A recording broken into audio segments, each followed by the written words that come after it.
Hi friends, welcome to Dark Devil King.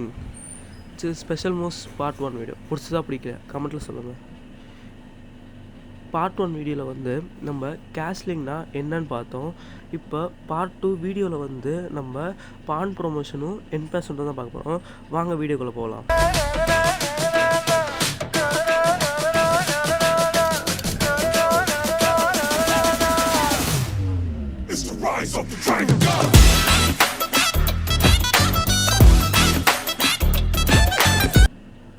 இப்போது பான் ப்ரொமோஷன்னா என்னென்னு பார்க்கலாம். இப்போது அதுக்கு எக்ஸாம்பிள் இது வந்து ஒரு ஆஃபீஸில் வந்து ஒரு சின்ன எம்ப்ளாயி இருக்காருன்னு வச்சுக்கோங்களேன். அவர் வந்து கொஞ்சம் நல்ல வேலை செஞ்சு ஒரு நல்ல பெரிய ப்ரொமோஷன் ஆகிட்டார். ஒரு நல்ல வேலையில் அந்த ஆஃபீஸ்லேயே இருக்கார். அதுக்கப்புறம் திரும்பி நல்லா வேலை செஞ்சு அவர் இன்னும் ஒரு ப்ரொமோஷன் ஆகிறாரு. இது எப்படி ஒரு சின்ன வேலையிலேருந்து ப்ரொமோஷன் ஆகி நல்லா ஒரு பெரிய வேலைக்கு போகிறாரு. சின்ன வேலையில் இருக்கும்போது ஒரு சம்பளம், ஆனால் பெரிய வேலையில் இருக்கும்போது அதிக சம்பளம். அப்போ அதுக்கு பேர் என்ன? ப்ரொமோஷன். அதே மாதிரி தான் நம்ம செஸ்லேயும் இப்போது அது வந்து எப்படி பண்ணுவோம், எந்த காயின்னு அது எந்த இடத்துல போய் ப்ரொமோஷன் ஆகும், மற்றவங்க நம்ம காயின் வாங்கி பண்ணுமா, இப்போ எங்கே போய் அது தான் ப்ரொமோஷன் ஆகும், எல்லாமே உங்களுக்கு அந்த வீடியோவில் சொல்லியிருக்கேன். வீடியோ ஸ்கிப் பண்ணாமல் பாருங்கள், ஃபுல்லாக பாருங்கள், உங்களுக்கு ரொம்ப யூஸ்ஃபுல்லாக இருக்கும். ஸ்பெஷல் மோஷன்றது ரொம்ப இம்பார்ட்டண்டானது ஒரு கொஷின் பார்ட்டு. இந்த வீடியோ ஃபுல்லாக பாருங்கள். இப்போ வாங்க வீடியோக்குள்ளே போகலாம். இப்போது நான் பானெல்லாம் வச்சுட்டு பீஸெல்லாம் பவரெல்லாம் ஒரு பக்கம் எடுத்துட்டேன். இப்போ இந்த பானை வச்சு தான் நம்ம பான் ப்ரொமோஷன் பண்ண முடியும். வேறு எந்த காயின் வச்சும் ப்ரொமோஷன் பண்ண முடியாது. இது ஃபஸ்ட் பாயிண்ட்டு. இப்போ இந்த பான் வந்து லாஸ்ட் ரேங்க், அதாவது 8th ரேங்கில் போச்சுன்னா அது பான் ப்ரொமோஷன் ஆகிடும். இந்த மாதிரி ஒவ்வொரு ஸ்டெப்பாக போய் கடைசியில் அங்கே போயிட்டு நிற்குது.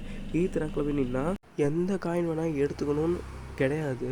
சிலப்பட்ட காயின் தான் எடுக்க முடியும். ஃபஸ்ட் குயின் எடுத்துக்கலாம், ரூக் எடுத்துக்கலாம், பிஷப் எடுத்துக்கலாம், நைட் எடுத்துக்கலாம். இந்த 4 காயின் மட்டும் தான் பான் ப்ரொமோஷன் பண்ணால் எடுக்க முடியும். எடுக்க முடியாத காயின்ஸ் வந்து கிங் எடுத்துக்கலாம். அடுத்தது பான் எடுக்க முடியாது. இப்போ இந்த 2 மட்டும்தான் எடுக்கவே முடியாது. இப்போ லாஸ்ட் ரேங்கில் போனோம். இப்போ நம்ம எதோ ஒன்று எடுத்துக்கலாமே. சரி, இப்போ குயின் எடுத்துப்போம். சரிங்களா, லாஸ்ட் ரேங்கில் போனோடனே இந்த குயின் எடுத்துக்கிட்டோம். இதே மாதிரி தான் 8 பான்மே போகலாம். பிளாக்லேயும் சரி, ஒயிட்லேயும் சரி. இப்போ ஒவ்வொரு ஸ்டெப்பாக டபுள் ஸ்டெப் வைக்கலாம், சிங்கிள் ஸ்டெப் வைக்கலாம். போயிட்டு லாஸ்ட்டில் குயின், பிஷப், நைட்டு, ரூக்கு, இது 4 எதனா எடுத்துக்கலாம். இப்போ பிஷப் எடுத்துக்கிட்டாங்க இவங்க. இப்போ அதே மாதிரி தான் இந்த பக்கமும் பானும். எப்படி வேணால் இந்த 8 பானுமே எப்படி வேணால் நீங்கள் எடுத்துக்கலாம். ஓகேவா? இப்போ டபுள் ஸ்டெப்பும் போகலாம், சிங்கிள் ஸ்டெப்பும் போகலாம். 8 பான் ஒவ்வொரு ஸ்டெப்பாக போய் லாஸ்ட் ரேங்க், அதாவது 8th ரேங்கில் போய் நின்னோடனே பிஷப், நைட், குயின் இதை நீங்கள் எது வேணால் எடுத்துக்கலாம். கிங்கும் பான் மட்டும் எடுக்க முடியாது. அதே மாதிரி தான் பிளாக்லேயும் அவங்களும் வந்து எடுத்துக்கலாம். லாஸ்ட் ரேங்கில் வந்து அவங்க எடுத்துக்கலாம். இதுதான் பான் ப்ரொமோஷன். ஈஸியாக புரிஞ்சிருக்கும்னு நினைக்கிறேன். அடுத்தது வந்து என்பேசன்ட்றது கொஞ்சம் கஷ்டமாக இருக்கும். நல்லா கொஞ்சம் லிசன் பண்ணுங்கள், அப்போ உங்களுக்கு ஈஸியாக இருக்கும், நல்லா புரியும். ஸ்கிப் பண்ணாமல் பாருங்கள் இந்த பார்ட்டை மட்டும். இப்போ வாங்க போய் பார்க்கலாம். இப்போ ஒரு எக்ஸாம்பிள் பார்க்கலாம். இப்போ ஒருத்தவங்க வந்து ரோட்டில் ஸ்பீடாக போயிட்டுருக்காங்க. அப்போ அவங்கள பார்த்து நம்ம திட்டுவோமா மாட்டோமா? கண்டிப்பாக திட்டுவோம்.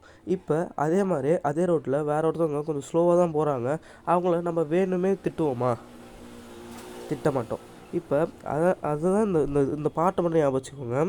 இப்போ இந்த காயின் போய்கிட்டே இருக்குது. இந்த பொசிஷனை பாருங்கள், இந்த காயின் போயிட்டே இருக்குது. இன்னும் 3 ஸ்டெப்பில் வச்சா அது வந்து குயின் ஆகிடும். அதாவது பான் ப்ரொமோஷன் நம்ம போன டாப்பிக்கில் பார்த்தோம்ல, அது ஆகிடும். இப்போ ஆனால் இங்கே பார்த்தீங்களா, இப்போ இவன் இங்கே போகும்போது நைட் இடிச்சிட்டு இருக்கு. இதை தடுக்கிற மாதிரி நம்மள்ட்ட பவரும் இல்லை, பீஸும் கிடையாது. கிங்கு தான் கொண்டு வரணும். அப்போ டைம் ஆகிடும். இவன் இங்கே ஒரு ஸ்டெப் வச்சானா நம்ம இப்படி தாண்டி இவன் வெட்டிட்டு நம்ம போயிடலாம். ஆனால் அவன் வைக்க மாட்டான். ஏன் வச்சா தான் நம்ம முன்னாடி போய்ட்டோம்ல, 3 ஸ்டெப் ஆகிட்டோம்ல. அதனால் அவன் டபுள் ஸ்டெப் வச்சு எஸ்கேப் ஆகிடுவான். இப்போ அவன் இங்கே டிஸ்டர்பன்ஸ் ஆகிட்டு இருக்கும்.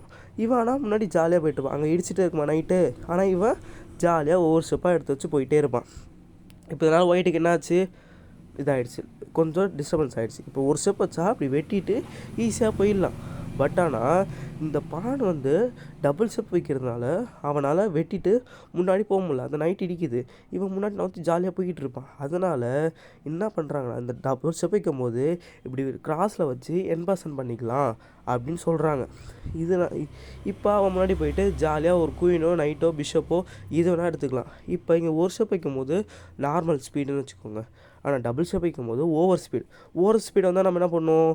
திட்டிட்டு அவனை அடிச்சிருவோம். அந்த மாதிரி கொஸ்டின் டைம். இப்போது இந்த பொசிஷனில் ஒயிட் வந்து என்பேசன் பண்ண முடியுமா முடியாதா? எனக்கு கமெண்ட்டில் சொல்லுங்கள். தேங்க்யூ.